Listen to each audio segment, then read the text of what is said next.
Good evening, everyone. Welcome back in. Another great episode coming up. Going to talk some college softball. Then we're going to break that down and go into the college baseball tournament, which was announced today, which I find kind of stupid. Why does the college selection show wait till Monday when every other selection show is on Sunday? Don't understand that. Got to be different, I guess, John. I don't know. I don't know. I mean, I get it's Memorial Day. A lot of people are off, but true. For idiots like you and I that are going to sit here and try to break this thing down a little bit, we could use the extra day to kind of prep for it. So, Happy Memorial Day, by the way, man. Right. That's the first thing there we want to definitely get off our on the plate here is, you know, this is one of the best holidays. It's the worst holidays in America. Yeah. It's a great holiday because the freedom that the people that pay the ultimate sacrifice allow idiots like you and I to do stuff like this. Mm-hmm. Sometimes people may not want, people may think back after seeing this episode and say, maybe we should think this through. Maybe we should censor these two. I don't know. So we'll see how people react. But as of right now, we're still clear. We're still clear. Yeah. Well, thank you to the fallen soldiers out there, man. 100%. For everything that we take for granted, and nobody takes things for granted more than Americans do. But because we get to do that, so because of them. So 100% right. Real quick, off topic here, but I know this is something different. I saw this pop across my feed today on I don't know, Twitter, X, whatever the heck we're calling it nowadays. Right. I still call it Twitter. Yeah, me too. But this is off topic, just something for you and I for later in the season when we talk high school football out of Texas. Dave Campbell's is trying to compile their top 10 quarterbacks all time in the state of Texas. Ooh. All time, huh? Yeah. I mean, most of those are going to be the last probably 20, 25 years. Maybe 30. Yeah, you're looking at, Andrew Luck. You're looking. Oh my God, the list is insane. So, if you get a chance to hop on your Twitter and look up Dave Campbell's, and you'll see him in some of the comments are just like, oh my God, it's going to be too hard to do, man. Oh yeah. So it'll be fun. But I mean, they've got the resources to do stuff like that. I would not attempt that. We sure do. But without further ado, I didn't get a chance. I was a little tied up today doing stuff, so I didn't get a chance to really type out the brackets in the comment section. So I do apologize for everybody that may tune in. I may try to type some stuff in as we move along when Doug's talking. Doug's going to pretty much take the lead more than I am on this softball. We have advanced through the super regionals with, I would probably say, one of the biggest upsets in sports in recent history, with Mississippi State taking down Oklahoma, who was both of ours prediction to win the whole thing. Mm-hmm. Yep. So much for that. Yeah, definitely. And I was kind of shocked. I mean, Texas Tech, I know they've got Najee Candidate out there. Right. But, dude, they put BTA to Florida. At Florida. Yeah, man. And they got a hell of a pitcher over there, too, man. Yeah, Keegan Rothrock, I think, is her name. I can't remember. Big girl. She looks familiar. I think, is it Emma something? I swear she's from Texas. I think I've seen this girl. I think it's Rothrock is who we're thinking of out there at Florida. Okay. But I think she's thrown like 3 or 4 no-hitters in her career, not just this year. But which is when you factor in she plays in the SEC, throwing 4 no-hitters in a career is pretty damn. What do you think about it? Yeah. So going through it, we've already got the matchups out. We already have the schedule out. So these are going to start Thursday, and I'll run through the games. I'll go through the matchups in order on time constraint order. And I'll let you kind of give a take on each matchup a little bit while I start typing in some stuff for the baseball. So the first game is going to go off at noon on Thursday. All these games are on ESPN or ESPN2. So one of the ESPN family of networks, by the way. Yes. They're all in Oklahoma City. So at noon on Thursday, we're going to kick off with Mississippi State facing off against Texas Tech. I really wish they didn't start these games in the middle of the day, man, in the work week. But it's going to be tough to watch it. But Mississippi State and Texas Tech. I mean, look, Mississippi State's obviously the surprise here, beating Oklahoma. But now they gotta do it again with Texas Tech, man. And after that Oklahoma game, I don't know if you caught Coach Gasco talking about the game. She basically said that. Oh, I guess how Oklahoma likes to hit bombs, man. It kind of caught up with them a little bit. She said that they were just trying to they just take nothing but big swings. They couldn't get a girl on base, move her over, just play small ball. There's no small ball anymore in softball, and that seemed like y'all. Give me a second. Sure. I don't know what was going on. Something was going on in the background on my computer cranked up. So I apologize for that. Go ahead. I missed the Patty. Start with the Patty Gasso. What she had to say? Yeah, she was saying that they just were taking too many big swings. I think they got kind of caught up in what was the fad, I guess, what was going on with the home runs and everything, them and UCLA going back and forth. And they couldn't get a girl on base and move them over and, just play small ball. I think they needed to do that against Mississippi State because, man, they didn't just get beat, bro. They got beat. I mean, they got shut out 6-0. They might only got maybe a handful of hits, maybe. Yeah. Yeah. Yeah, I mean, I saw it was 4-0 or 6-0, and I was like, what?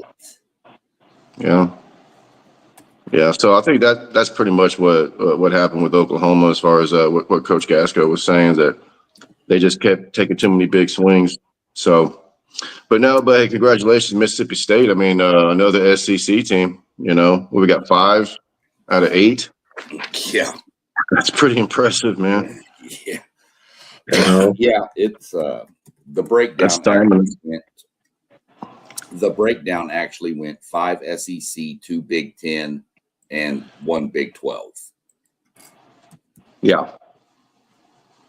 Yeah, so, all these schools in here, man. These are they play year round type type teams down here. So, but I don't know. I still like Tech in this game. We can talk about that Florida game if you want to a little bit. That had some controversy there. When Florida decided not to shake hands.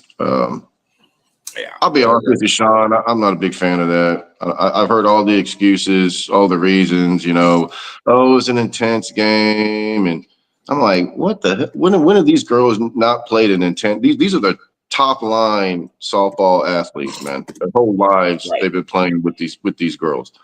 So it's always been intense. And now you're kind of opening the door here. Now other teams are gonna be like, oh well, you know what? It was. We were afraid some. Then they're not gonna shake. They're not gonna shake hands and stuff. And making the comparison to baseball, I can't stand that. Well, the boys don't shake hands. Well, the boys don't also talk a bunch of game in the dugout because they're gonna take one in the ear hole. You know what I mean? It's a different game. The concepts are the same. The skill level is the same. Swinging the bat's the same, but the game's not the same. So I wasn't a big fan of not shaking hands, but I don't know. What's your take on that, Sean? Well, I don't agree with the not shaking hands thing at all. Even translating it over to hockey, those are brutal series in hockey, and at the end they still line up, skate through each other, and the losers shake their hands and then skate off the ice while the victor, whatever. You're right in baseball. if you see baseball dugouts chirping at the other team, it's already been going on, and it's gonna eventually come to a lead anyway. It's gonna come to a head anyway. Right. Most of the time, baseball players are just like, come on, 26, things like that. These softball players, man, they've got chance. Mm-hmm. They go at it. They are intense, and you're right. Catching a softball while not good to the helmet, unless it's from that girl from Tennessee, isn't going to do as much as a pitcher coming in who's throwing 97 to the head. Right. And I'm not trying to make it like nobody should ever be hitting the head. I don't care. Hit them in the ribs, hit them in the thigh. If you're going to hit them intentionally, don't go head hunting. That's back in the 70s, man. Get that out of here. Mm-hmm. But I would I've seen 2 A&M kids get hit in the face this year in baseball. Ooh. Yeah. It was pretty nasty, but those were accidents. They weren't on purpose. I will say that the ball you could touch got away. And wasn't that the game where like a Florida player, somebody was hit in the knee, and it may have been the Oklahoma game where somebody was hit in the knee and tempers kind of escalated, but she stuck her knee into it. I don't remember which game it was. I saw the clip on it. That might have been the Oklahoma game. I don't remember exactly, but that game, that Florida Texas Tech game just ended bad. That's the kind of stuff softball can't have happen while trying to build their brand. They've got a big brand; it's up and coming, but things like that shoot it down.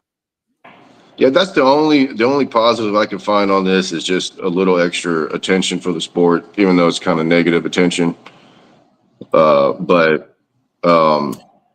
Yeah, I just don't want this to be something that's going to happen often now. And you hear the phrase that all the time. I mean, these girls, their whole lives have been competing at a high level. And after the game, they shake hands, and sometimes they hold hands in a circle, and then maybe they say a prayer, maybe they do whatever. So, I know it's different now. These girls are getting paid. I know you have to factor in the NIL.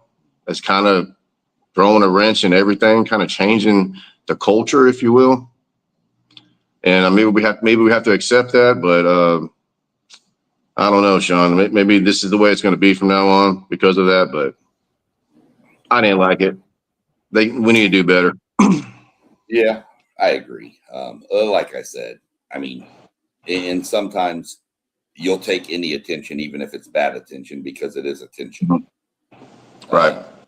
But I think softball needs to kind of nip that in the bud a little bit. And hey, you lost, shake hands, move on. Mm-hmm. But yeah, we're going to see what Mississippi State can do. They've got some pitching at Mississippi State now. Don't think they don't.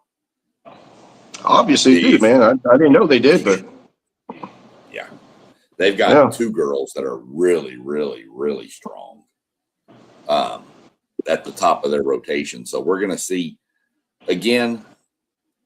I'm not making any picks on this yet. I'll make one pick to win the whole tournament at the end of this because it's double elimination. Tech probably has one of, if not the best pitcher in this whole tournament. And unlike baseball where they can pitch almost every day, that's kind of a big plus for you. Yeah, that's a big deal. Like that. Sure. Yeah.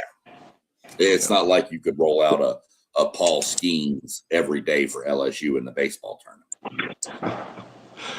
So. Well, yeah. So for that reason, I'm going to go ahead and take Tech the payroll over Mississippi State. Congratulations, Mississippi State. But again, it's double elimination, so one loss doesn't kick you out. Right. So there's that. There's that. Follow that up with the game that you probably are more pissed off that it's at this time slot because of work. Would be 2:30 p.m., which is Tennessee versus Texas. Now, we all know Tennessee. We spoke about their pitcher. She's got, the fastest pitcher in the history of softball, things like that. Number one she overall. Got hit a little bit, though. She got hit a little bit, though. Yep. So if that ball doesn't have the movement on it, I mean, baseball players will tell you, oh, if you're throwing 104, but it's flat, I can hit it. But now if you're throwing 101 with movement, I'm going to have a little trouble. So yeah, if that pitch is flattening out, then that Texas lineup isn't a joke. I've seen what they can do through the SEC. They can mash. But Texas has been a little bit up and down myself, I've noticed too. They've had some games where they've had to hang on and win these 10-9s and be down 3 runs in the 7th inning and have to come back. And they hit a walk off. To the credit, they do it. Good teams find ways, you know that. But I mean, give me your thoughts here. I'm sure we're going to see Pickens in the circle for Tennessee. So how you thinking this one's going to play out? Man, this is going to be a fun one, man. UT versus UT. Yeah. Honestly, man, I didn't think Texas was going to beat Arizona State. Arizona State was playing so well. I didn't think Texas was going to win it. I already know. So, well, and I don't even know what they were even seeded or ranked. I don't think they were even. No. So, but they got past them. This is going to be interesting with Tennessee. I don't know where I'm going with this, Sean. I'm gonna go with UT. I just don't know which one. We're gonna go with bright orange or burnt orange. Which one? I mean, you got your shade of orange. Rocky Top. I don't know, man. I'm pulling for Texas, obviously, but obviously, which makes sense. Yeah, but I couldn't tell you, Sean. I think I'm going to lean Tennessee in this matchup because of Pickens. Now, I think if they rematch later down the road and it's Pickens, I would lean Texas because they would have seen it. Because I don't know if Texas and Tennessee played in the regular season. I don't go back and look. When we're looking at the next matchup, I'll go try to look up Texas's schedule and see if they played Tennessee. Yeah, so somebody's going to the losers bracket in this game, and I don't know which one it is. I think it might be Texas. So I guess I'll lean Tennessee just with pitching. That's the only reason I'm leaning Tennessee. And like I said, I'm only leaning them for one game because I hate ESPN softball coverage. I'm going to tell you. You can click on the baseball tab and it'll take you through the whole schedule. The softball doesn't. It just shows that one game. So I'm going to go a different route with it. But that's how I see that one breaking out. Is I see I could see Tennessee pulling the win on the first game, and then if it matches up, Texas beating them again. Yeah. Your next game is going to be at. Let me get the time frame for that one. I'm assuming it's going to be 5:30 or 6, something like that. 7 p.m. The Texas game's on ESPN, by the way. These next 2 games are on ESPN2. You crank off with probably the best offense in all of college baseball or softball versus the overall number 1 seed, which is UCLA with playing Bama. Yep. Yeah, man. That UCLA team is nasty, dude. They're scary, man. I mean, I mean, the whole lineup hits bombs, dude. It's insane. And they got one of those coaches that's been there for multiple decades, I think. I don't know that lady. I can't remember her name, but she's been at UCLA for a while, my friend. Hell of a tradition out there. So. Alabama's weren't they number 1? They were the number 1 overall, right, in this tournament? I want to say. Yes, they were number 1 overall. And I think they might be playing the real number 1 overall right here, man, in UCLA. So, well, UCLA has given up a lot of runs too, though. Yeah,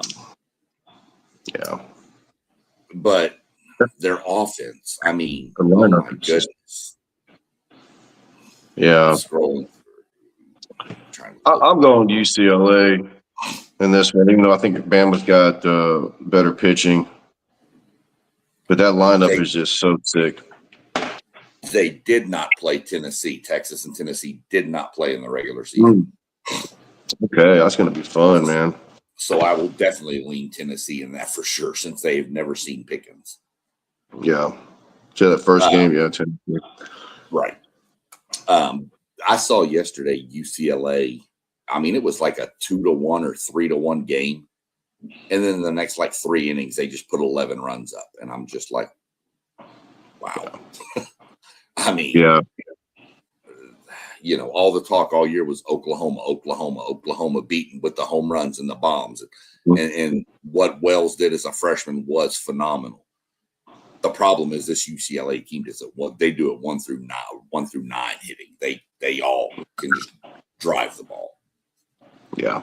And when when it comes to tradition, Sean, I mean, it starts with UCLA. I mean, when softball first started, it all came out of California first. Oh yeah. Back in the late 80s, early 90s, if you were a player, it was UCLA. It didn't matter where you were from. You were going to UCLA. So you were going UCLA, you were going USC, you were going Arizona State. Yeah, it was all West. All West, yeah. That's just how it was. I mean, Texas didn't have a program until maybe 95, 94, maybe. Yeah, I think A&M has won a national championship, but it was back in the day. I mean, it was a long time ago. I have to research that. I think they have a softball championship, but I'm not 100% sure on that. Okay. I got the Bruins.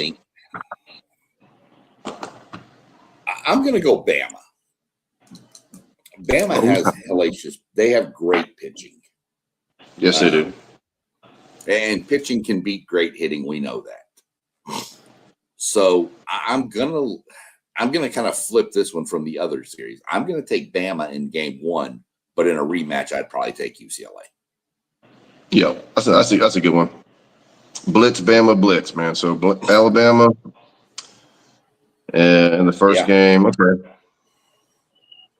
I can see that. And I don't have the bracket pulled up as to how it would play out to what brackets could meet for the championship, because I know there's 2 pods of 4 on each side, and then the winners come out. But I don't have that in front of me, so that's why I'm not going to pick a championship matchup. I'll just pick a champion. Right. The closeout game of the night is probably going to be one of the most interesting. Arkansas versus Nebraska. Congratulations to the Arkansas Razorbacks. First time. Is this ever making it? Is it really? Yeah. It's first time making it, man. Man, I thought they'd been there before. They've been good for a while. I thought they'd for sure made it before. And let me tell you, man, there's a travel ball organization down here in Pearland, over there in Shadow Creek, called Impact Gold. Casey Jackson and his family do a great job, by the way, man. They put girls into college, man. I really dig that. And great organization, and they send a lot of girls to Arkansas. I think I remember you mentioning that. Yeah, Coach McDowell's kid. She went to Foster High School, but she played for Impact Gold for a while there, and so a couple girls at Texas play for Impact Gold. It's great organization down here in Pearland, and I'm not surprised that I don't think it's a coincidence, man, that they recruit heavily down here and have a pipeline with certain travel ball organizations down here, and here they are now, first time College World Series, man. That's pretty cool. Yeah, for sure. That's that took me back. I thought Arkansas had made it there before, but hey. Yeah, me too. I kind of, yeah. But they got a tough one. So Nebraska. Yeah, Nebraska was one of the hottest teams throughout the year. 20-game winning streak, 22-game winning streak. I mean, 2 different 20-game winning streaks is really, really, really impressive. Yeah, I don't care what you're playing. Right, exactly. But they got a pitcher.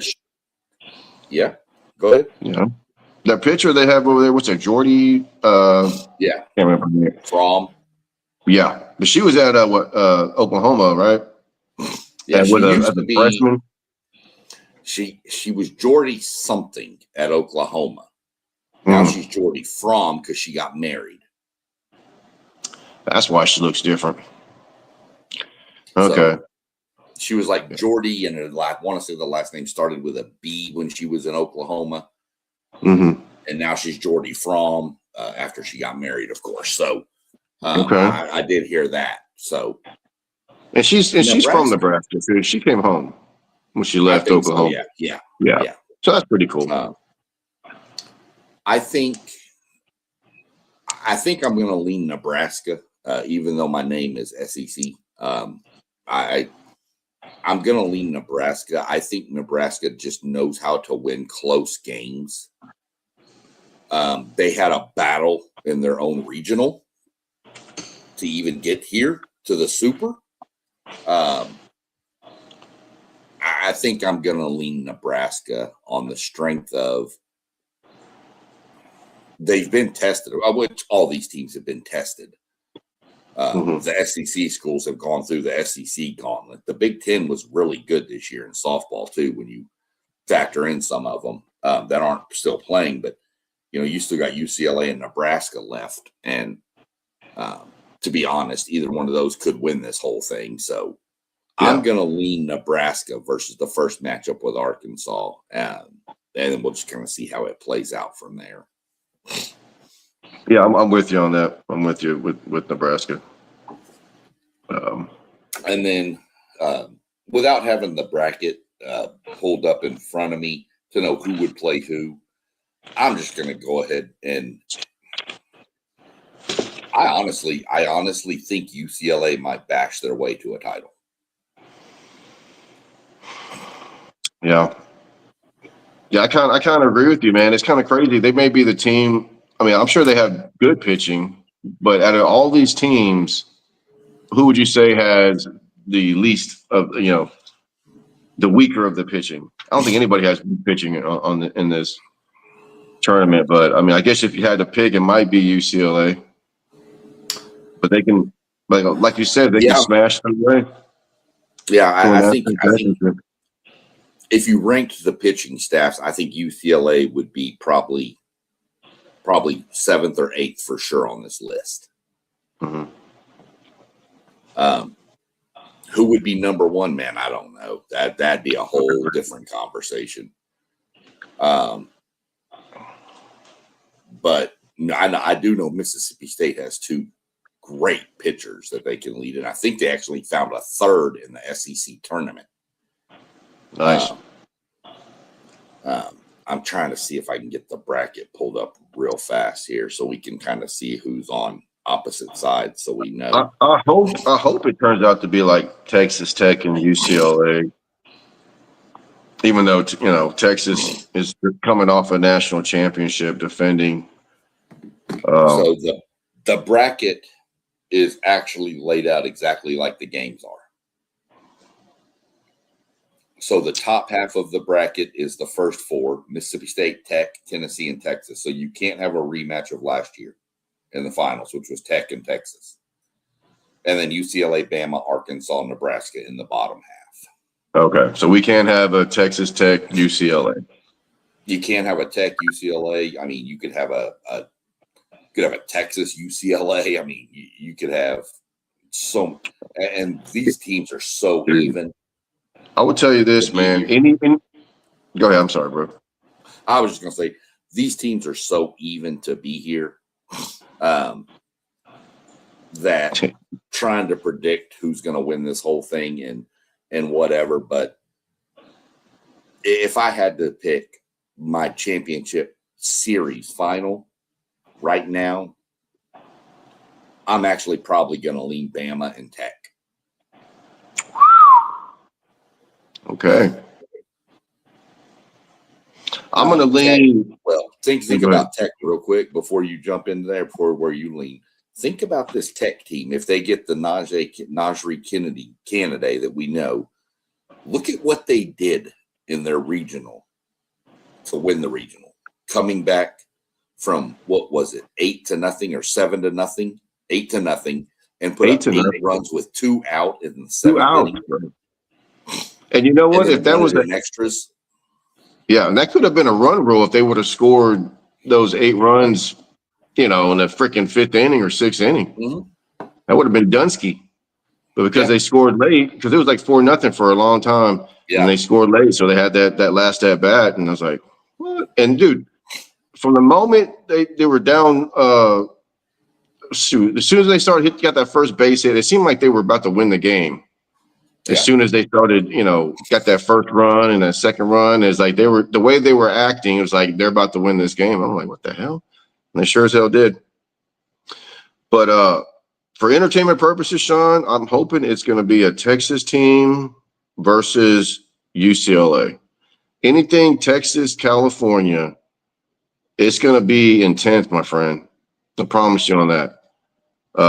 Especially in softball, because I can tell you in the travel ball scene, Texas, they have this piece called PGA. They play out there in California. Teams from every year, every summer, I swear, it's usually a California and a Texas team playing for the championship in California.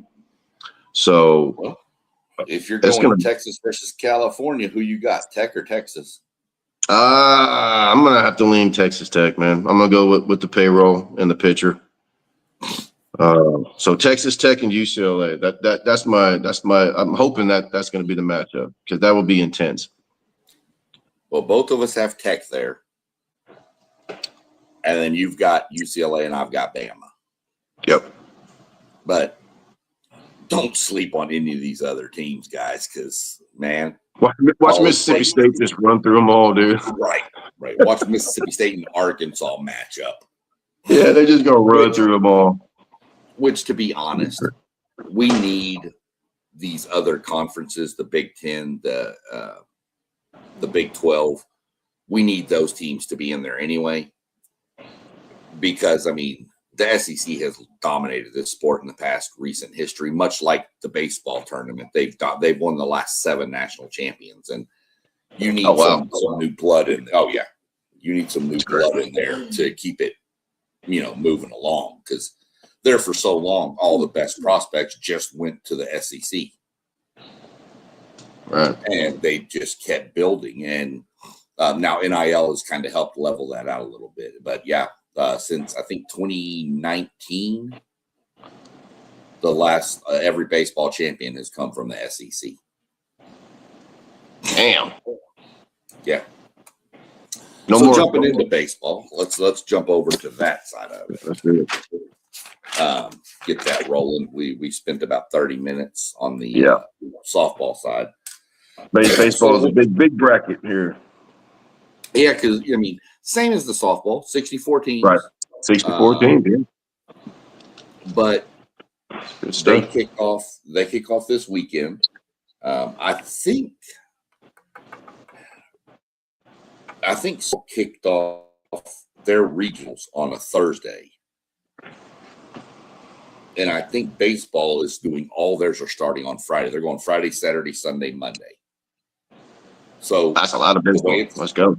The way it's going to work is you're going to have your 4 little pods, which we'll get into, and there'll be double elimination. So winner of game 1 plays winner of game 2. Loser of game 2 plays loser of game 1.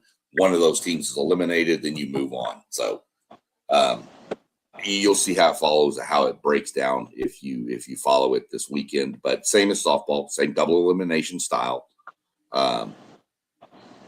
So in baseball, it's just so much different because you have to line up your pitching right.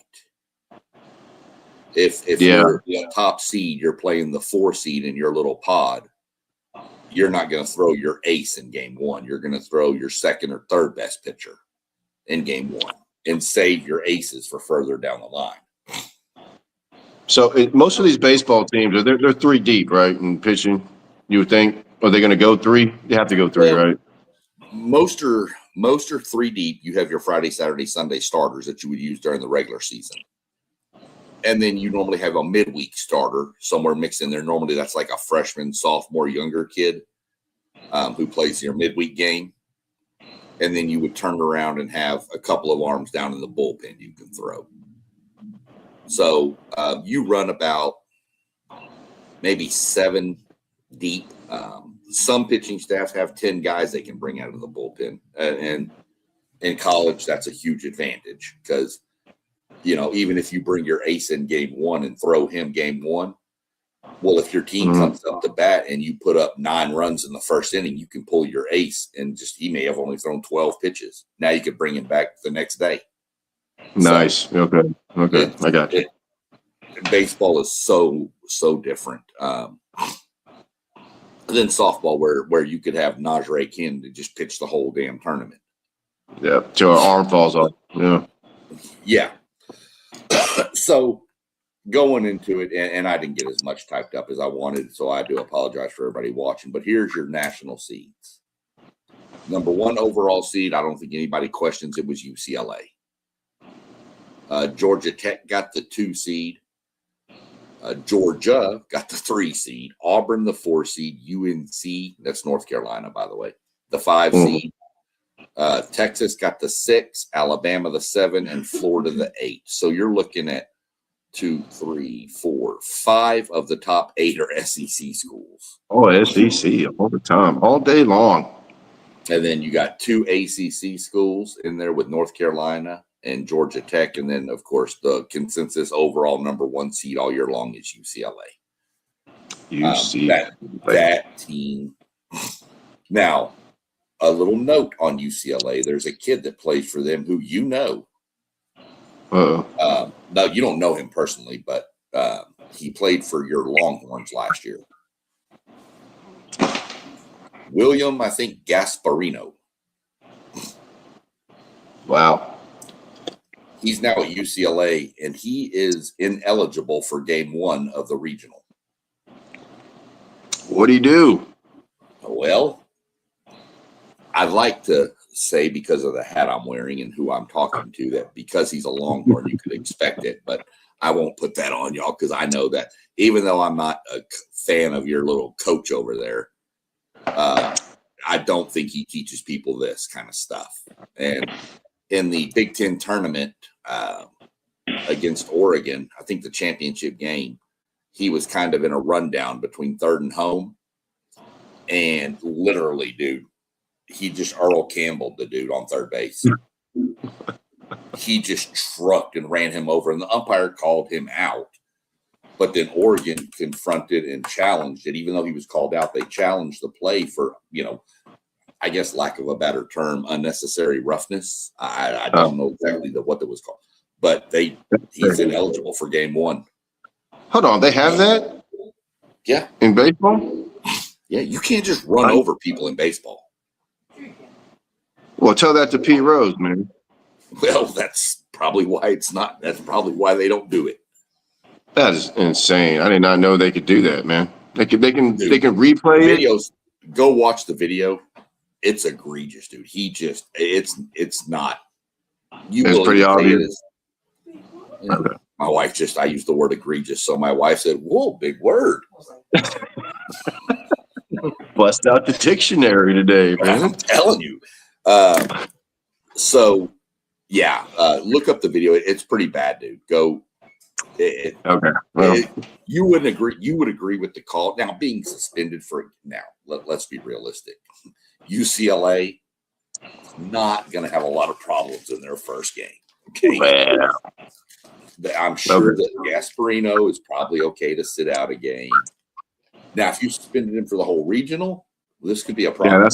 That's ridiculous. Okay. But one game I'll get because UCLA, their little pod is they play St. Mary's first. Poor St. Mary's, man. They've been in every tournament and they get matched up and they're just getting killed. Hey, man, they're used to it. They're out there in California, right? I mean, they play those, Well, that's the trick. They got UCLA has St. Mary's.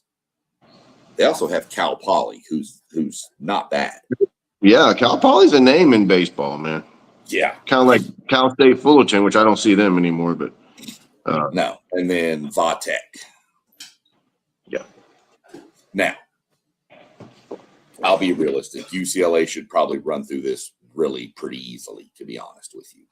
But yeah, if you're going to look for a team that they better watch out for, Cal Poly has beaten some teams this year. Yep. So, and I'm sure they're very familiar with UCLA anyway. So, I'm sure those, as well as I do. You just mentioned it. Go back in this sport. Cal Poly. I mean, I don't know. UC Santa Barbara. Cal State, Fullerton, Bakerfield. Those teams have stepped up and just shocked people in regionals before. Yeah. Even as the 4 seeds. So don't think that this is going to be just, I mean, I think UCLA runs through the region undefeated. Don't get me wrong. But no upset. I could see them challenged in a game or two, though. Yeah.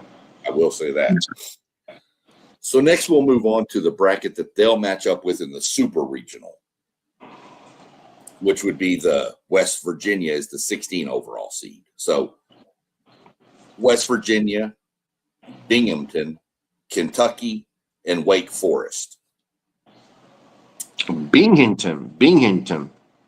Yeah, Binghamton is obviously just kind of in there. I mean, good luck. Congratulations. You made it. You're not getting out of this regional, first of all. Okay.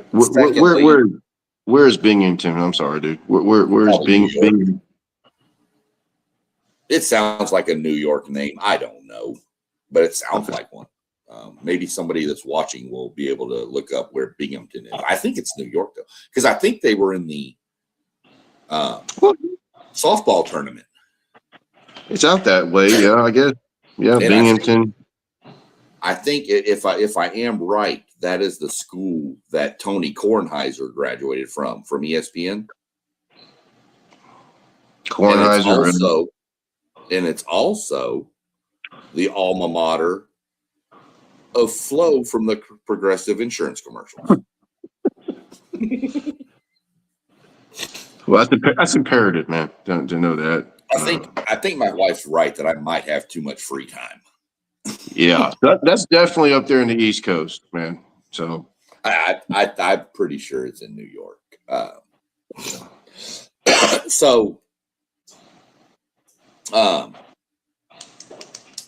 in that bracket, I mean, obviously you're playing in West Virginia. Mountain Mama. Kentucky's another SEC program, though, and I have a hard time betting against the gauntlet that these SEC schools have gone through. I did lean West Virginia in this bracket, but that is one that if Kentucky or Wake Forest were to come out of it, I wouldn't be shocked either. Yeah, but I did lean West Virginia. That's a tough regional to play in. I can quick little story about West Virginia's baseball regional. Texas A&M was in that regional, and I think it was 2016, somewhere around there. I'd have to relook up the year. And A&M was down 3 runs in the bottom of the 9th inning. They were actually the home team and hit a walk-off grand slam to win the regional. Well, that doesn't suck. On West Virginia's home field. Yeah, I want to say it was 2016, 20. It was in that range. I'd have to look it up again. But, yeah, that video still exists, and it's one of the greatest to watch. In West Virginia. Not if you're a West Virginia fan. No. So you got West Virginia. I think I'm going with Mountain Mama as well, man. Yeah. West Virginia. Like I said, that's one. There's a few of these that I'm not 100% sold on, but I'm still going to make a pick because that's what we do. Yep. And if I'm wrong, I'm wrong. I would tell you this. I do like to delve into the world of parlays and gambling when college football rolls around. Entertainment purposes. Entertainment purposes only. I would never put a 50 cents on this bracket. Never. Right. Come on, 50 cents on a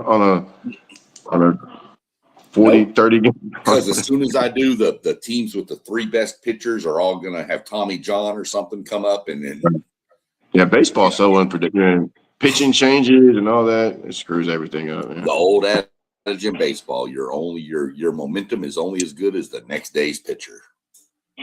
So then we move down to the next bracket, and that will be the host will be in is it Hattiesburg, Mississippi, where Southern Miss is from? Dude, I've been through Hattiesburg, man. Yeah, you know they celebrate Mardi Gras. Had the whole parade and everything, man. It's interesting. Nice town. I think that's where Southern Miss is located. I think it's Hattiesburg. Yes, sir. It is Hattiesburg, yes, sir. Yeah. So I've seen the stadium. Yeah, you're probably one of 20 people that have driven through Hattiesburg. That's well, my daughter got her first collegiate hit out there in that Hattiesburg. All right. So, fine town. Southern Miss is always in this tournament.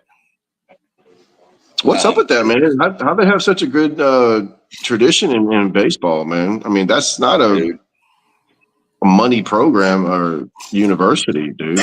Yeah, but baseball's different though. You can find guys that all the other schools have picked up the best of. But if you have good coaching and you can take a 3-star prospect that nobody wanted and give it his only D1 offer to come to, you may have a guy throwing 98 miles an hour with nasty stuff. And then, of course, he might transfer, but this is always in this mix. But they're in a bracket.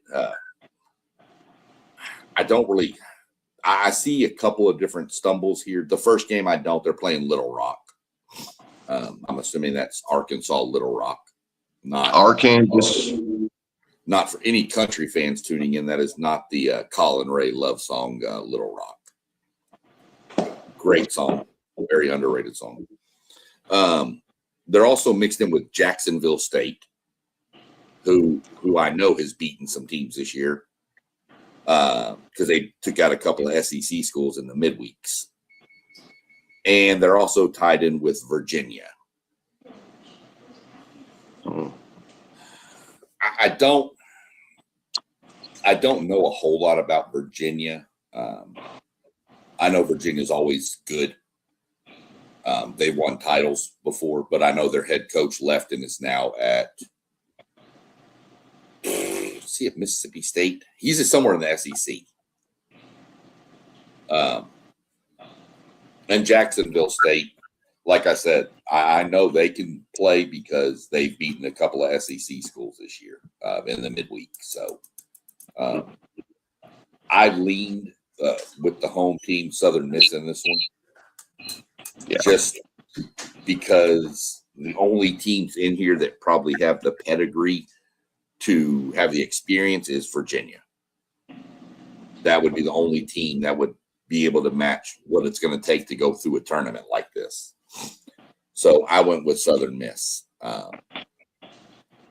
Plus, I like Southern Miss. I think they always have a really good program, so I'd like to see them advance out of here. Yeah, I think I would. I like to see Southern Miss advance. I like the smaller schools. This is especially basketball too, but basketball and baseball are the sports where these smaller schools can step on the stage with the big blue bloods and then go toe to toe with them and have a shot. In football, Southern Miss is not going to compete with Ohio State. It's just not going to, or Texas, or even an A&M. Well, they might beat an A&M. Well, no, they're not going to beat that.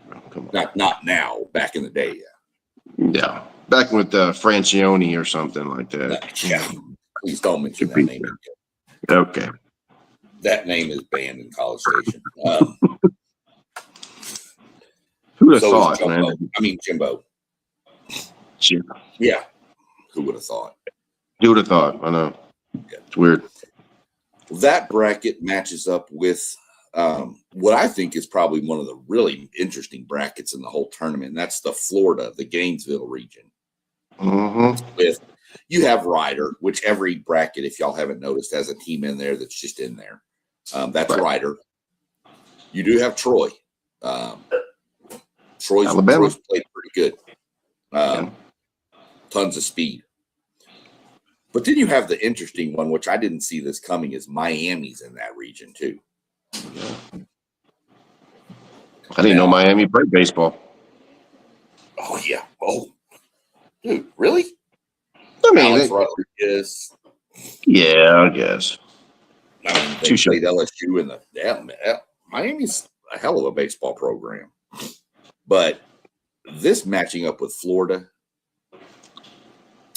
I'm sorry to anybody that's in this region, but you're going home.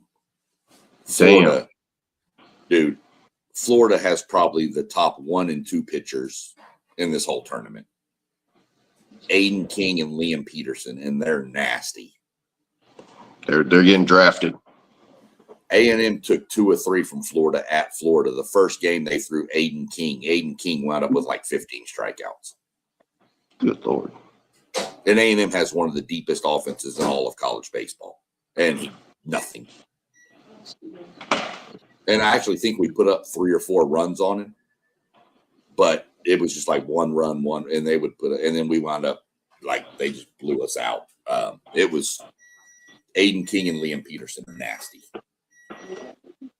And that's what it takes in these regionals, because you got to win. If you throw your third best pitcher against Ryder, then you line up with Miami and you throw in Aiden King, and then the next game you play would be against coming out of the losers bracket. You throw Liam Peterson, you win, and you're out of this regional, and then you're on to the super, and now you're set up with playing like a Southern Miss, and you throw Aiden King and Liam Peterson, and bam, you win those 2, and you're on to the World Series, and you haven't lost a game. Wow. Yeah. Yeah. Florida's pitching staff is nasty. So they got at least 2 pitchers going to go and get drafted, probably. You think? Yeah, I don't even think they're eligible. I think they're both sophomores, and they're not draft eligible sophomores. I think they have to go another year. I could be wrong on Liam Peterson, but I don't think they're eligible for the draft this year. I'd have to look that up. Don't hold me to it. But so they might be back next year. If those 2 come back next year, you might as well just pencil Florida in as the top overall number 1 seed going into the season. Good Lord. Okay. SEC. Yeah, well, I obviously have Florida rolling through that region. Okay.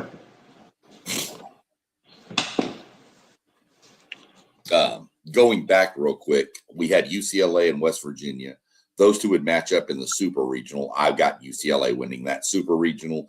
I also have Florida, who would match up with, I almost called them Swiss Miss because I wrote down S-Miss.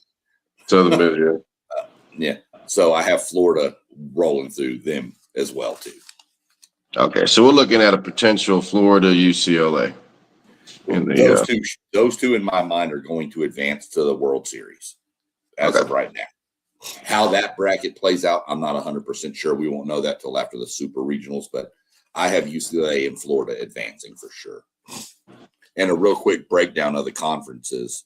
These are just conferences with multi-bids, by the way. The Big West got 2 in. Conference USA got 3. The Big Ten got 4 teams in. The Sun Belt got 5. Nice. The Big 12 got 6. The ACC 9, and the SEC got 12 teams in. Damn. And that's a whole conference. We had the longest streak of making the baseball tournament broken this year because Vanderbilt did not make it, so that ended their streak at 19 straight years. Oh, wow, that's rough. Don't feel bad for the SEC because the leader now is 18 straight, which is Florida. So,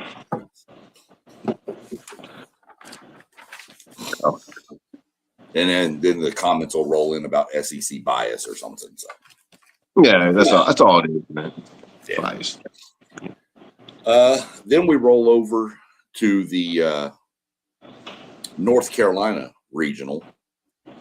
UNC, Tennessee. They did not do North Carolina any favors. They paired North Carolina with VCU. Okay, VCU's decent, but should be handled. Virginia. But everybody's team they don't want to play in these tournaments, East Carolina and Tennessee are in this region. Tennessee. What's East Carolina got, man? They got pitching or hitting? I don't know so much that they're just a team. They're always in this damn tournament. And they always push people. Not necessarily saying they win it, but God, they play. They've hosted a regional a few years in a row. Oh, wow.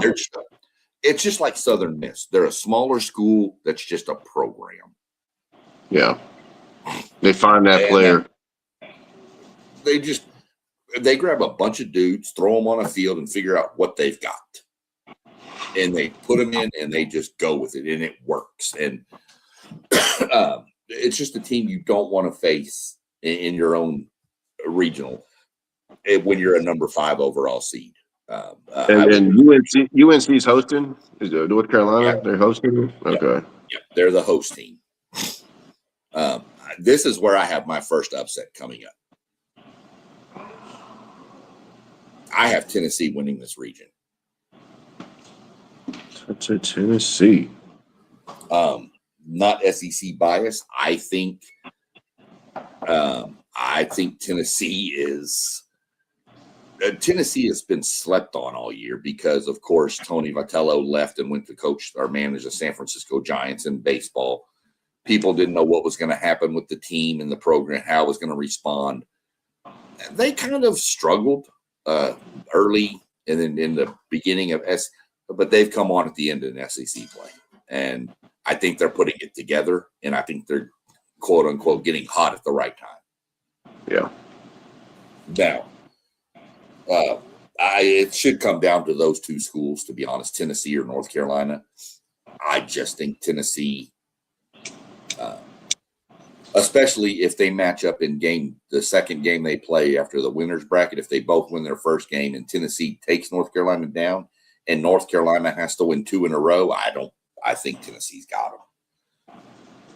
That was a tough bracket for me to pick out, and it shouldn't be as hard as it was when you're talking about the number 5 overall seed. That should have been an easier, I'm going to pencil North Carolina through. But when Tennessee landed in there, I immediately went, okay, I got to do some looking at this. Okay. So the Vols out of that little region. Yeah, that's what I have. Okay.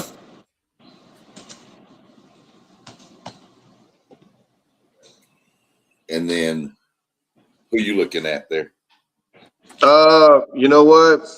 That's a good question, man. I don't know. I'm kind of intrigued with East Carolina because I like those type of programs.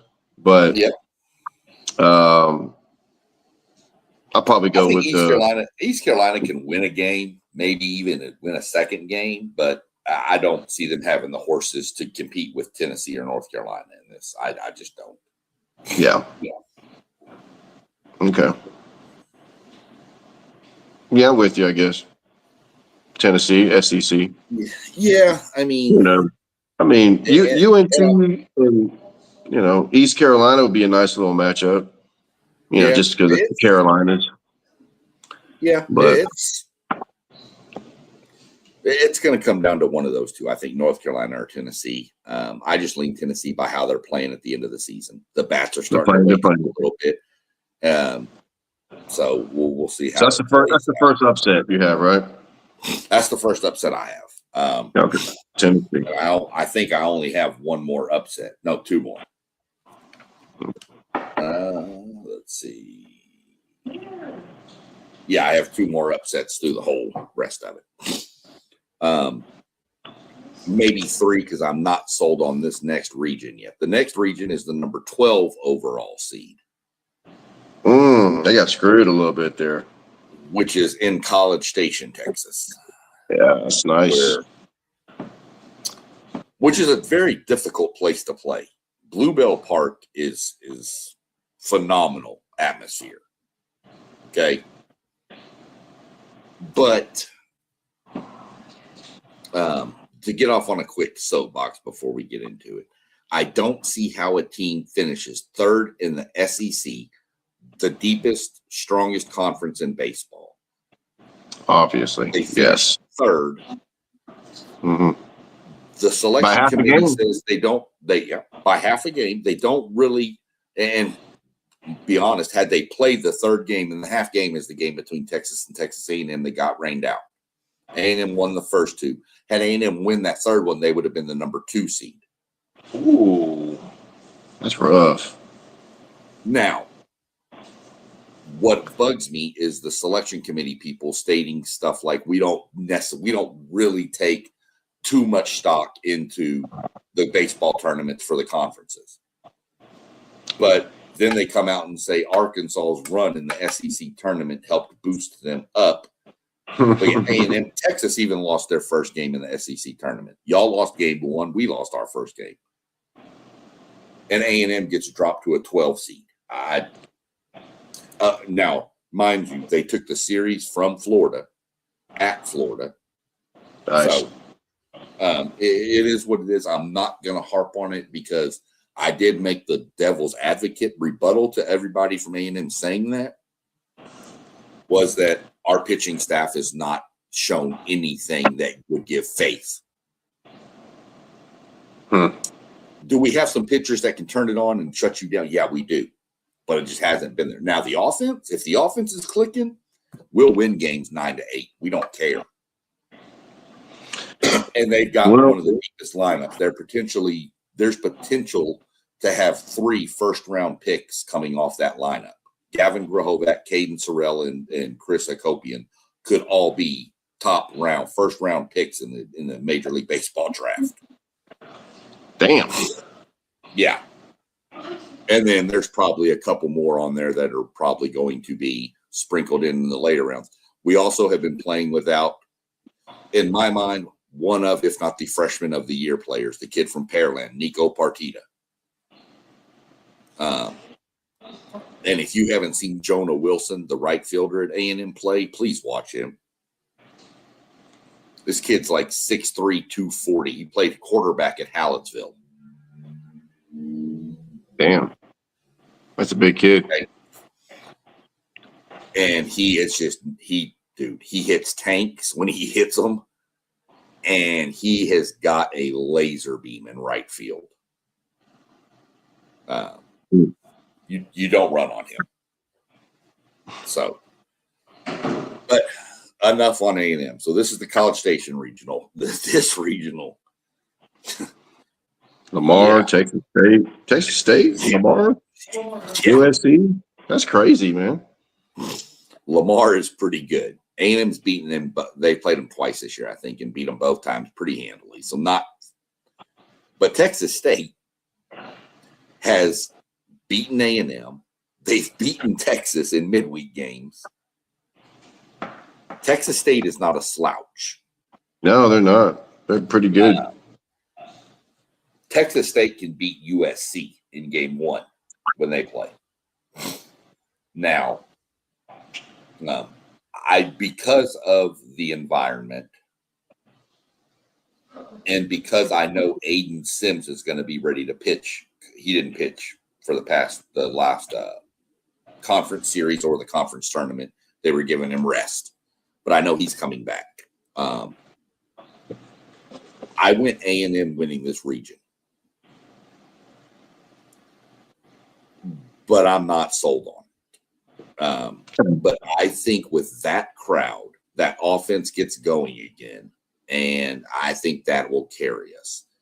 I think the Bluebell crowd can get in the heads of opposing players, especially when they start their little ball 5 chants and all that.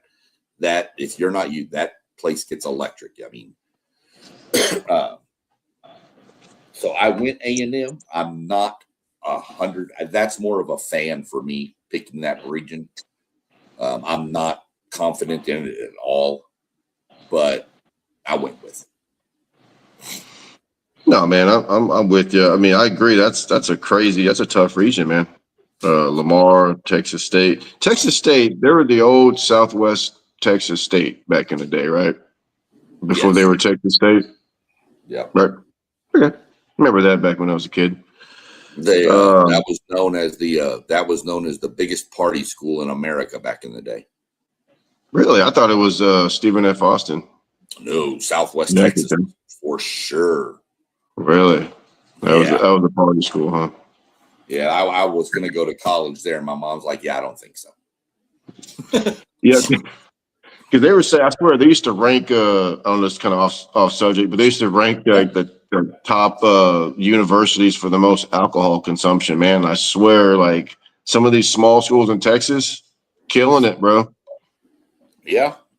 Leading the way, you know. But well, if you've never been to the Dixie Chicken in College Station, it still holds the record for the most beer sold per square foot because it's such a small bar and they sell so much beer in that place. That's awesome. Because it spikes when we lose a home football game because everybody goes there to drown. Drinks.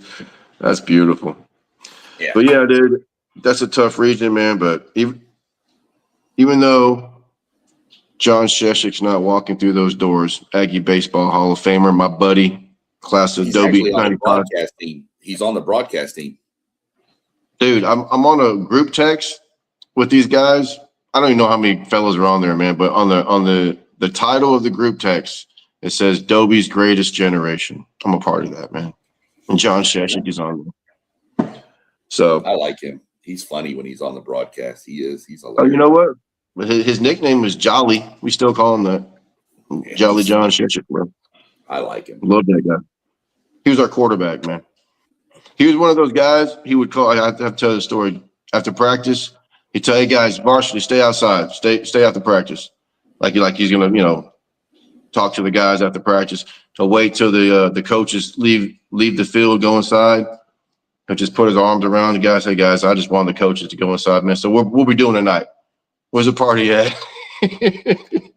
And the coaches think we're talking about football and we're talking about, we need to do this and do that. He's like, "Oh, are they gone?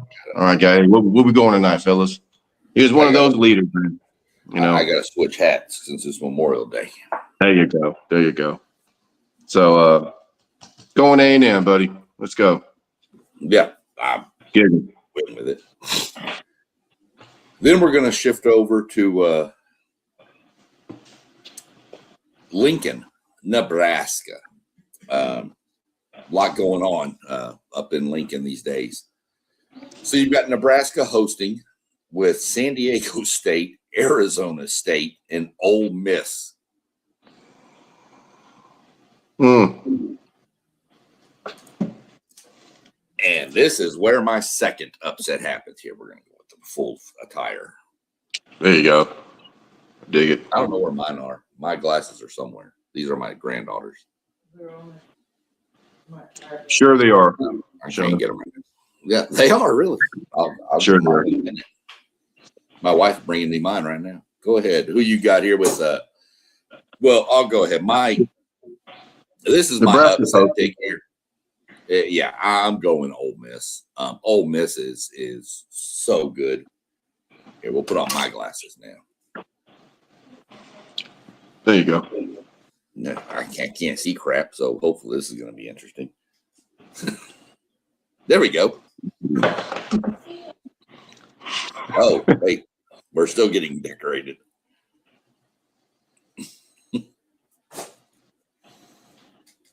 Splattering. They sell this at the little store near where we live, so I bought it all for my granddaughter. Nice. That's right. So I have Ole Miss because Ole Miss has really, really a really solid team, and they're playing really well right now, I believe. So I went Ole Miss in the upset over Nebraska here. Dang. Okay. Nebraska's hosting though, right? It's in Lincoln. Yes. Nebraska is the host, but I'm going Ole Miss. They got nice fans in Nebraska. They do, and that's fine. Yeah, that's all. So you got Ole Miss. I like Nebraska. I'm gonna go Nebraska just because I like the people there. Yeah, they stood up. They're a good program. Yeah, they are a good program too. But they got great fans. They gave Ricky Williams a standing ovation at one time. Right. We went in there and won. So thought that was nice. The next bracket we come to is going to be, I think, a wash. I don't think there's even really much time spending much time on this. This is down in Auburn. Auburn's the host. They have Milwaukee. Well, come on now. NC State and UCF. I don't think it matters. Auburn's too deep on the pitching staff and their offense. Their pitching staff, I don't even think they threw their ace against A&M in the SEC tournament. And they put us down to 2 hits the whole game. Good Lord. Yeah.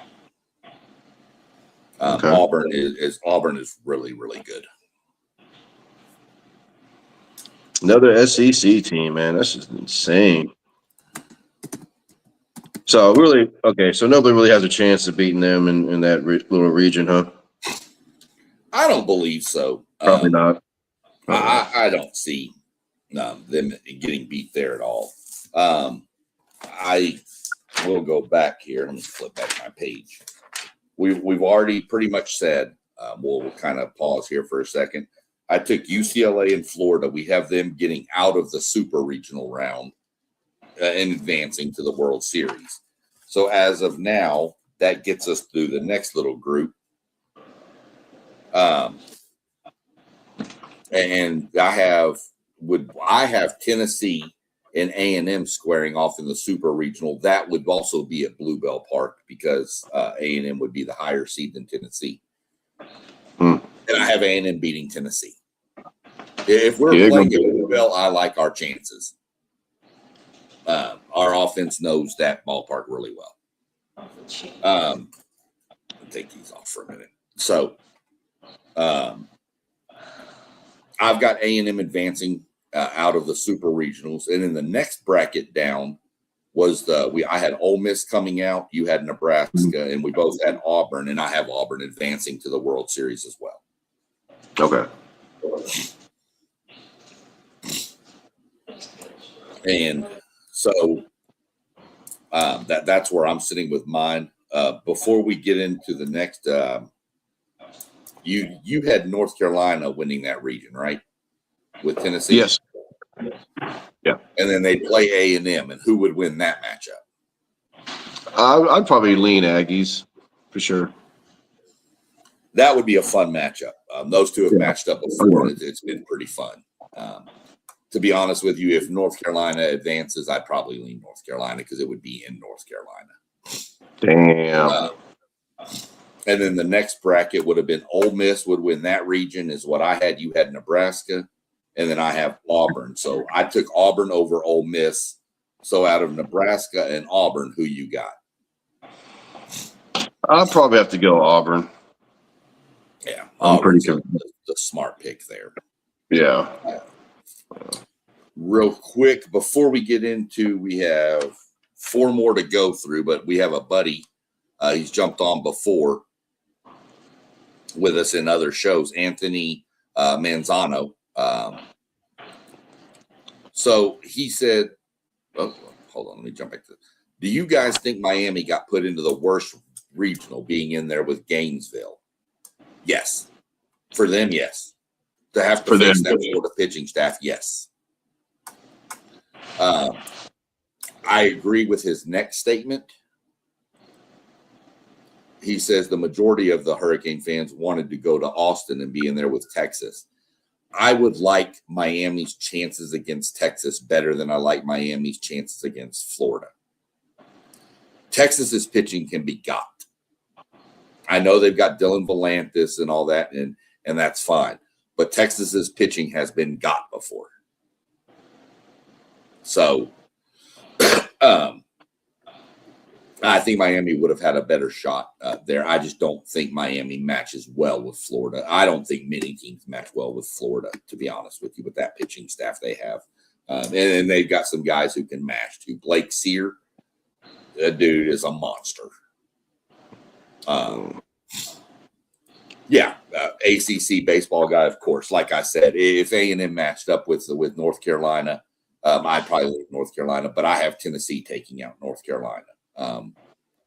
Just because I think Tennessee's getting hot and playing better now. And you got Auburn.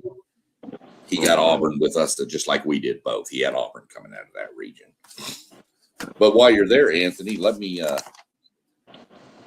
flip back and get your take real quick. Who you think would out of the regionals? I had West Virginia coming out of the West Virginia, Binghamton, Kentucky, Wake Forest. I think we all agree UCLA would go ahead and roll through their region. So that would, in my mind, I had West Virginia holding serve at home. You might lean more of a Wake Forest being ACC. You probably may have seen them more. But we both had UCLA advancing to the World Series.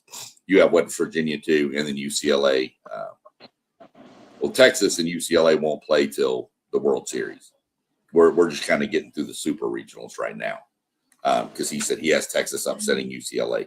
I hate to inform you, Texas is not getting to the championship game. Damn. I'll tell you that now. And then in your next regional, since he's popping up predictions real quick, Southern Miss. I have Southern in Virginia there, and then Florida plays Miami. Which we've already talked about Florida. So we have Florida going on there. The super regional for UCLA would be West Virginia. They're the 16 seed.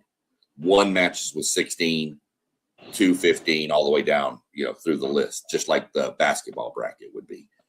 So that would be the super regional would be UCLA and West Virginia. And obviously, West UCLA should run through that pretty easy. Jumping on to we're at an hour and 15. We got time here. We just want to be sure we don't hit that 2-hour mark. So, jumping into the next bracket, this will be Georgia Tech is your host. Which Atlanta. They're the number 2 overall seed. They get a bracket with UIC, which I'm going to assume it's University of Illinois Chicago, because of the conference they were in and who they played and stuff. I think that's UIC. Yeah. And then they're also in with the Citadel.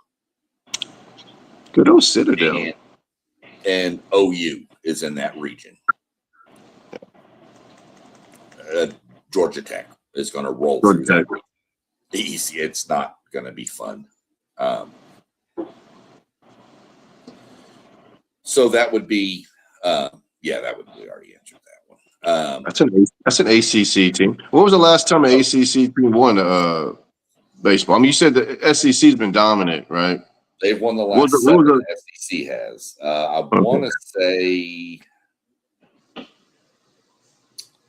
say it was a Virginia, maybe. In like 2016, 2017. I'd have to look that one up. Who's in that? When the last time because I know like Coastal Carolina's won it. Right, I remember that. Like that. So I'd have to go look at when the ACC won the title. So I'll have to look at that later on and see if I can figure that one out. But I have Georgia Tech rolling through that. Georgia Tech. Now Florida State's hosting their own regional. As far as FSU, Anthony mentioned FSU in the Athens regional. We're going to get to the Athens regional coming up in a minute, and we're going to get to the Florida State regional also in just a minute. Next regional is going to be in the great flat state of Kansas.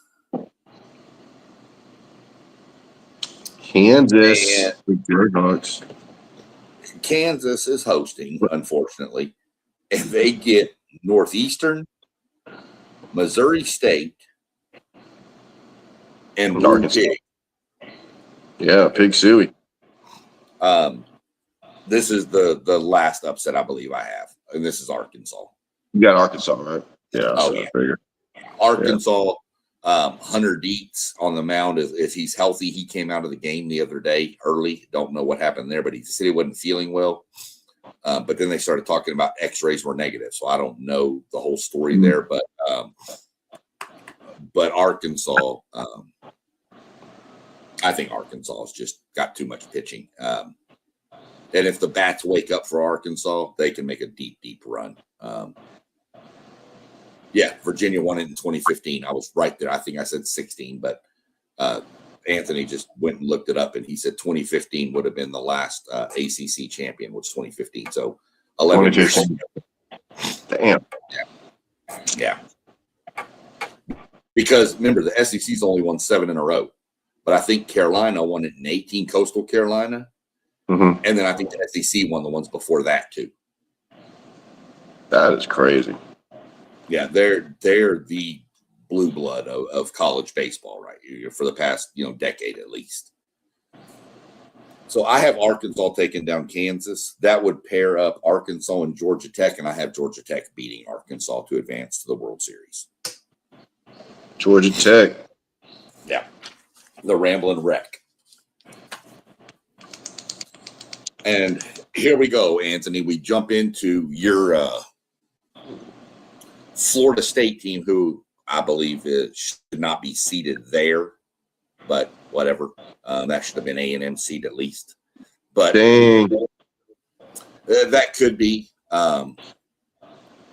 Wasn't the Vanderbilt teams that were dominating with David Price and them coasting, winning, Coastal, winning and stuff. Yeah. But yeah, Vandy had the David Price years. They had Kumar Rocker years. Jack Leiter years. They had so many different. Vanderbilt was so dominant. It's not even funny. But rolling into your FSU bracket, Anthony, Florida State's hosting. This is a tricky little bracket here. Not necessarily the other, but the number 2 seed in here is a problem. They do have St. John's, which Florida State should handle. Northern Illinois University, I believe, NIU. Yeah. And then Coastal Carolina, who's been ranked pretty much all season in the top 25. At one point, they were up in the top 10. They've struggled a little bit down the stretch, but that Coastal Carolina team is scary.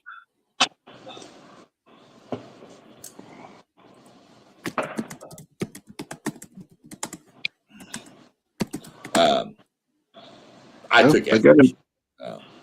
FSU, yeah. St. John's, man, that's in New York, isn't it? Way to go, St. John's. Yeah. Yeah. Red Storm or something like that. Okay. I didn't know they played that. So you like FSU in that one, so do I. Coastal Carolina's got a lot of tradition, so you just never know those guys. But I'm going ACC. Yeah, me too. I went Florida State there. This next region, what they'll match up with in the Super Regional would be Alabama is the 7 overall seed. Alabama State's in there. USC Upstate, which I think they were in the Alabama region in softball too. And USC Upstate? Upstate, weren't they in with Bama in the softball tournament? Yeah, I think so. You're right. And then Oklahoma State is the other team in there. Don't forget Alabama State, man. They won the SWAC. Yeah, we're going to go ahead and forget Alabama State. Wow. Hey, man, Alabama. You know what?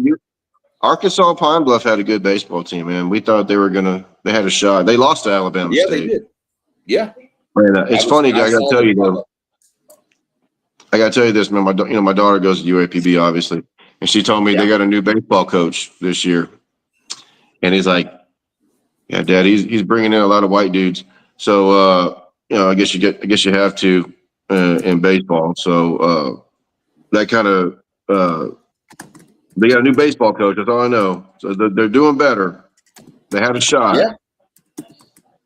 Yeah. I mean, they thought, they were there. If they win that game, they're in this tournament. But Alabama State, they won the SWAC. And who are they playing? Alabama, or are they playing? Oh yeah, they get Bama first. Okay. Yeah. But I mean, then they would probably play UC Upstate. I'm actually, I was wrong. I do have another upset here, and I'm going Oklahoma State. You going Cowboys? Yeah, that Oklahoma State team is just one of those gritty teams. So I'm going to lean Oklahoma State here. Again, this is not an easy bracket to figure out, but I went Oklahoma State advancing in this one. Okay, Bama's hosting. Yep. Okay, Oklahoma State, Big 12. Okay.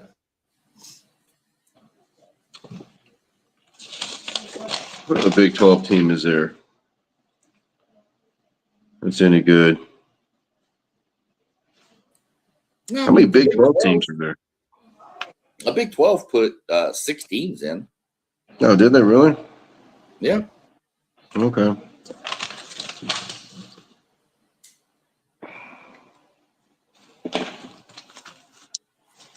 Okay, so Oklahoma State. Okay, I'm good with that. Why not? The next region is going to be nice. The next region's got a little interesting twist to it too that we'll get into. Anthony, our buddy, we need to get Anthony on the show with us sometime. We got to figure out how to send him a link so that he can join in, because this dude's got some good takes. Yeah, he's got some good. He knows some baseball. It's always good to have another person from a different school. Also, even football talks, baseball talks, doesn't matter. Being a Hurricane, that gives us another Hurricane fan on the show. So we'll have to work on that with him. And he really likes Oklahoma. Yeah, he had Oklahoma State winning that region and making a run. I don't know that they could win the World Series, but they're scrappy enough that they could put the fear in some of the top seeds. That's for sure. That's what I said. They are scrappy. So I had actually, if it links up with Florida State and Oklahoma State, I do have Florida State winning that matchup, just because it would be in Tallahassee for that reason. So, and Florida State has a really good pitching staff and bullpen. And I think that's what you really need in the super regionals. You need a pitching staff. So the next one, we have the Austin, Texas regional, which is where Anthony said he wanted to go, which I tell you it'd probably be better than where you are. Texas, Holy Cross, Tarleton State, and UC Santa Barbara. There's another one of those California schools. Yeah. Watch out for those guys, man. Tarleton. Now, here's my little side note on this region. Tarleton beat Texas, I think, twice this year in the midweek games. No way. Or they beat them once and they lost like 14-13 to them. Don't sleep on Tarleton State.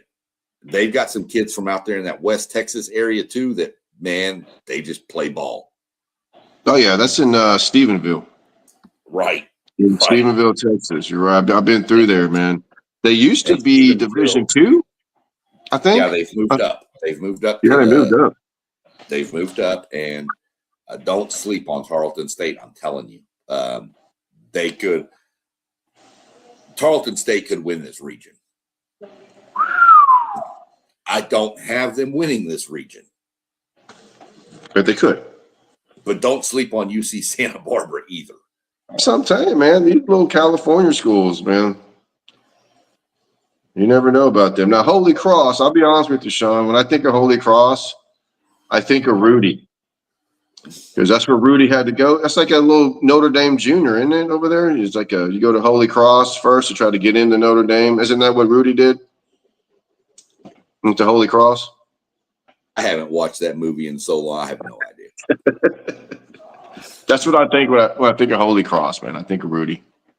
I'll go ahead with your. I'll let you take the lead on your because I have Texas winning this, and I'll let you give your talk. But I had to throw my jab in that Tarleton State has beaten Texas. So, okay. And then Anthony, I see your next two comments and your questions. I'll get to those as soon as Doug finishes his. I still got Texas in this region, man. I mean, they're in Austin. Yeah. Okay. Tarleton, okay, they beat them a couple times. Who's Texas got to play first? Holy Cross? Yeah. Okay. Yeah. Oh, Tarleton, I mean, they got to play this Santa Barbara team first, man. I mean, right. You may not even have to face. You may not even have to face Tarleton because if they lose to UC Santa Barbara and then for some reason lose to Holy Cross, they're out. So, I don't see that happening, but we'll see. No, man, I got the Longhorns, man. Come on, SEC. Hook 'em. They got the best coach in the country. No, I don't mean that. Dude. Yeah, maybe the best pitching coach. Is that okay? Max Wiener. What a name! Alone. That's beautiful. So you've got Texas. Real quick before we jump into those, let's go ahead and hit the region they'll match up with before we hit Anthony's comments. You got the next one is the Eugene region, which is Oregon. This is the only one team has massive travel in this region. You have Oregon, Yale, Washington State, and Oregon State. Yeah. Poor Yale has to come across the country, and the rest of them got to like hop an Amtrak or something. What is going on here? I don't see this being a fun region at all. I think Oregon pretty much dominates this region. Yeah. The mighty Ducks. Yeah. And as somebody who has faced Oregon in a super regional in recent history, fear if they come to Austin. They came to College Station. Dude, they came to College Station, and it took 2 grand slams in, I want to say it took we had Jeff Kent's son, Caden Kent, was on the team, and I think he hit a grand slam to push the game wide open. We were down, and he hit like grand slam, and then we hit another grand slam. They're scary. Oregon is just a team. So fear if they come into Texas. Don't think it's much like when Arizona State rolled in for softball. It's not just going to be an easy 1-2, let's go. No, there's going to be a fight on your hands. So Anthony does say he has Oregon State winning this region. I could see Oregon State because of the rival thing between the two, but I still think Oregon's just got too much for them. But back to his comments real quick. Who do you have coming out? You got Oregon or Oregon State or Washington, or do you have Yale? You have the Yale Bulldogs winning that region? I don't have the Yale Bulldogs winning that region. They do have the most ever national championships in football.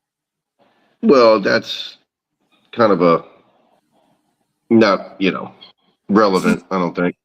But I'm going to go with Oregon. Okay. The Duck. So real quick, he said, isn't the College World Series one of these types of tournaments that a surprise team makes a crazy run that nobody expected because of what you described, being scrappy and not having the most talent? 100%. 100%, man. This is there's going to be way more upset than we actually think, man. There's going to be tons more upsets than we think.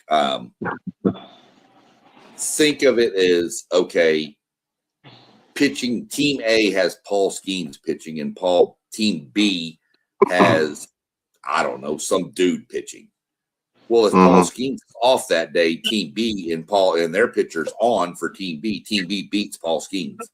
There's your upsets. And then that kind of stuff happens all the time. These teams all have talent. But those teams that don't commit errors,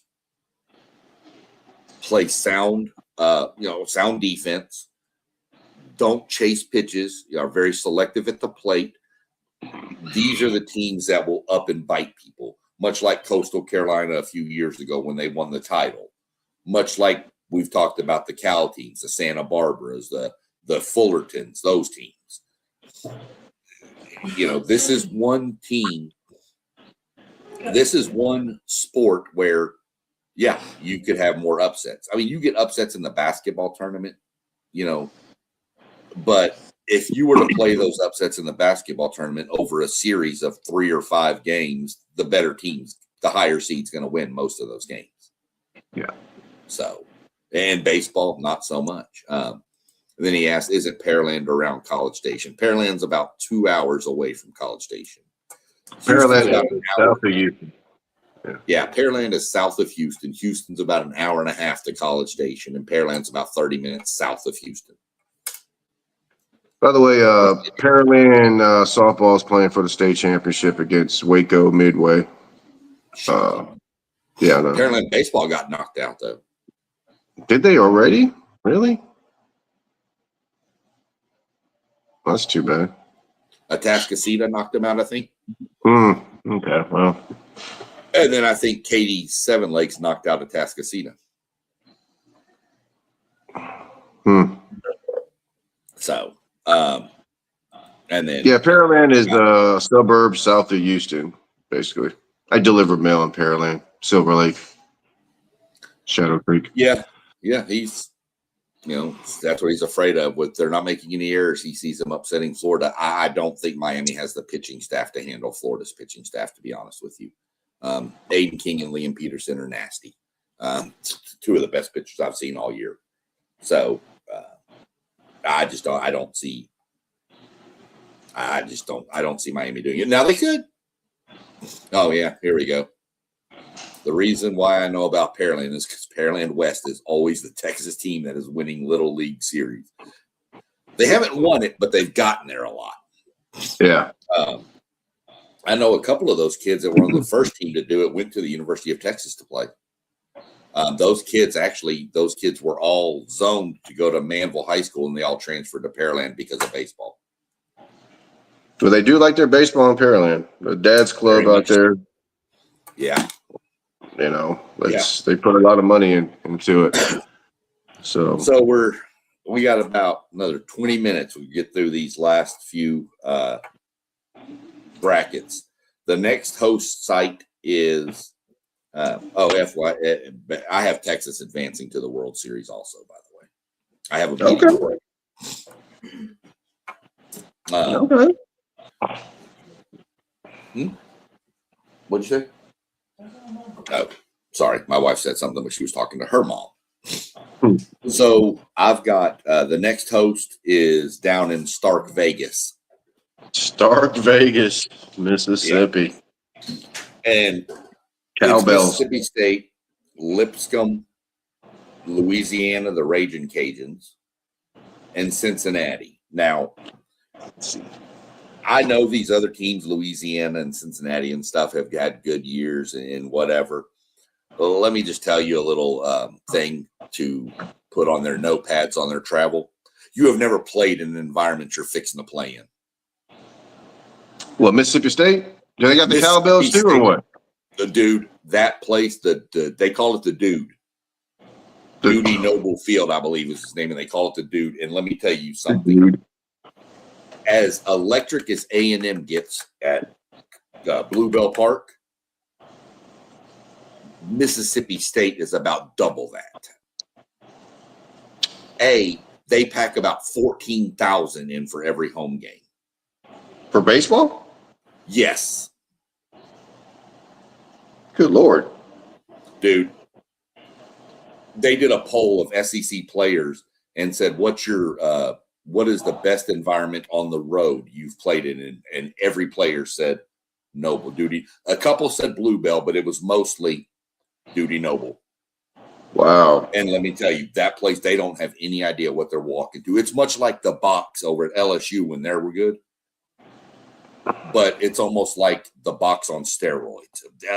Dude, it's – if you get a chance, watch a Mississippi State game in this regional, especially if it's a night game. You'll be like, what in the world? It's insane, dude. It's – yeah, I mean, it's crazy. It's insane. Gotta love college sports, man. That's crazy. I never even thought of that, man. Mississippi State baseball. I know they're pretty wild in football. The games just because of those cowbells, but I'll get into some of your stuff here in a minute, Anthony, because he's getting off into high school baseball real quick. I want to run through these brackets before we get close to our 2 hour. We can't go over 2 hours. So I have Mississippi State destroying that region. Just they're good. They're really, really good too. SEC. Well, it's just that. And then Anthony, you asked about this earlier. Who's in the Georgia region? Georgia, yeah, I'm penciled them all the way through to the World Series. Georgia has LIU. Liberty, LIU, yeah. Boston College. No, that's Long Island University. The Sharks.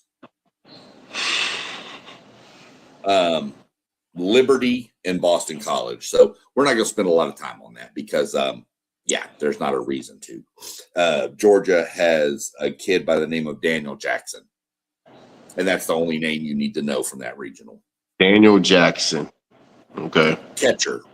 He was a catcher. I don't have his final numbers, but I'm going to tell you he put up at least 27 home runs and 25 or 27 stolen bases. Damn. Okay. And he's a catcher. I think you ain't supposed to do that. Triple crown in the SEC. I think he won the Triple Crown in the SEC. As a catcher, RBIs, man. Yeah. Homers, average, and RBIs. I think he won it. So. Wow.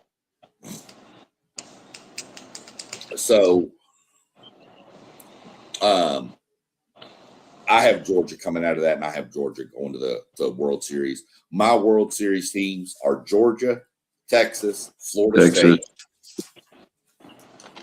Texas Tech, Auburn. I have A&M going, and I have Florida and UCLA. Yeah, Florida, UCLA, A&M. That's what I got. Which would line up almost perfectly with the softball, which would be 5 SEC schools. One Big Ten and 2 ACC, which is about how it's probably going to break out anyway, to be honest with you. The SEC is going to have at least 5 schools in there. So that's our breakdown of it. To get into some of this, Anthony has dropped down us. The most dominant high school program in baseball over the last few years, Pearland. Pearland, South Lake. In Texas, man, you're talking Pearland, South Lake Carroll's been up there, Atascocita, the Katy programs, Katy 7 Lakes. Cedar Park's always been good in baseball. Midway up in Waco is they're more softball. Midway. Pumpkinville has always been a good baseball program. Argyle or Aledo is nasty in baseball. Oh yeah, Aledo's good at baseball. You're right, man. Baseball, football is Aledo's thing. Yeah.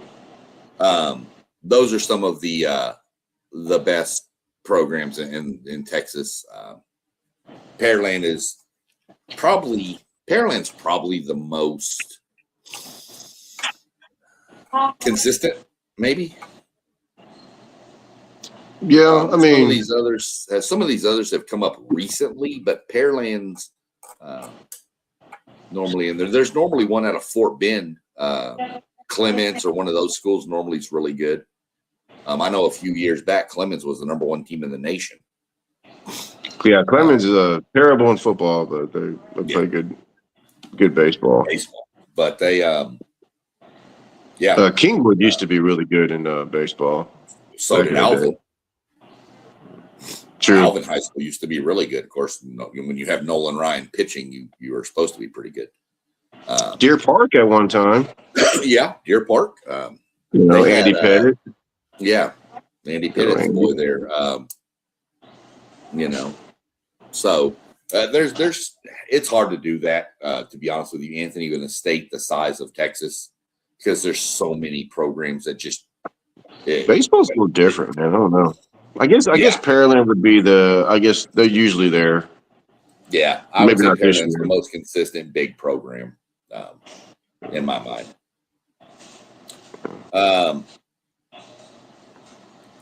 Round Rock, I don't know that Round Rock's normally that good. I think they normally struggle to get out of their regional with little Travis and Westlake over there. Yeah, Westlake usually takes baseball pretty good. So Lake Travis is normally, you got some decent teams too. His picks are, he has UCLA, Florida, Georgia, Georgia Tech, Virginia, Texas, Texas Tech, and the Aggies. A lot of Texas people there. Yeah, Texas Tech, Aggies, and Florida. I like Georgia Tech too. I was thinking Georgia Tech. Well, to be fair with you on this point here,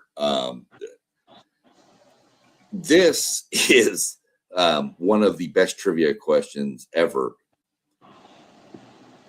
What two Hall of Famers played on the same baseball team in Texas? And they're Hall of Fames in different sports. Well, one's not in the Hall of Fame yet. I don't think either one are in the Hall of Fame, but they will be. But your quick little answer is they both were pitchers in Highland Park.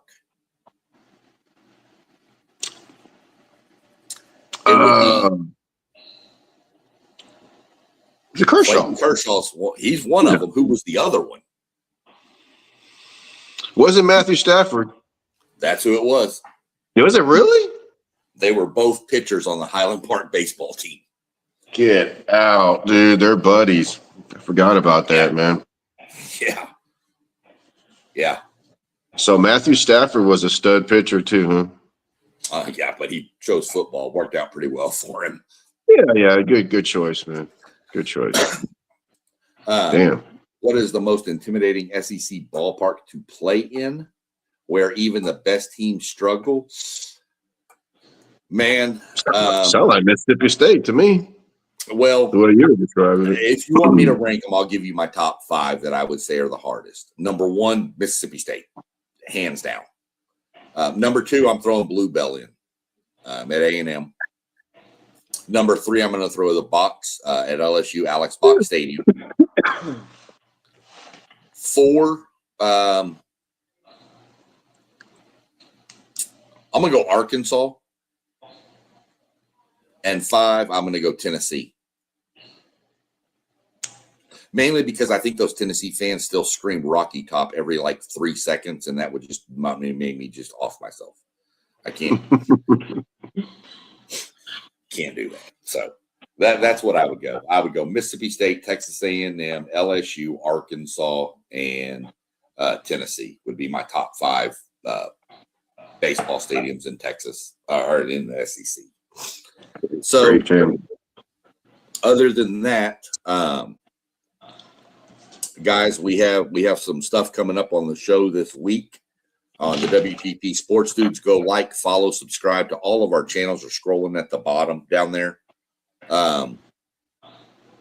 Like, subscribe, hit the notification bell for all of us. We all put out content. Tomorrow we have our top 10 running backs in college football show. Going into the 2026 season. Coming up in a few weeks, just a teaser for everybody, we have a bucket list schedule. Everybody's putting together a schedule where you can only see each team. You can only see a team one time.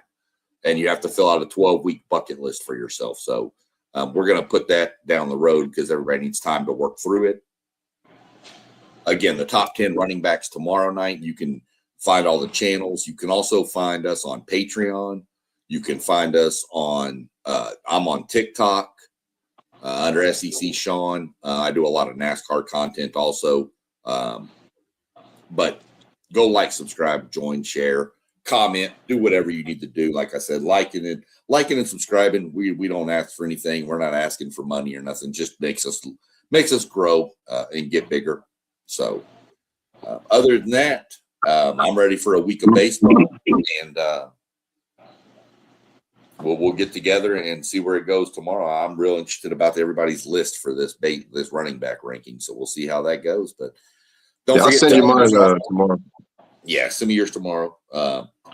Don't forget, we got softball and baseball. Softball kicks up Thursday. Baseball kicks up Friday. Keep tuned in. And keep on board with it. So when y'all see us go live again, we'll probably go live with college baseball again with the right before the World Series after the Supers, like we did with softball. Kind of go through it again. So other than that, I'm going to jump off here and go chill for a little bit and get ready to go to work tomorrow. Yes, sir. All right, have a good one, Doug. I appreciate you joining. Thanks for joining in the chat, Anthony. Always a pleasure to have you in the chat. Thank you, Anthony. Good work, man. All right. Appreciate it, Sean. We'll see y'all later. All right, have a good night, brother. Right. Y'all too. All right, bye.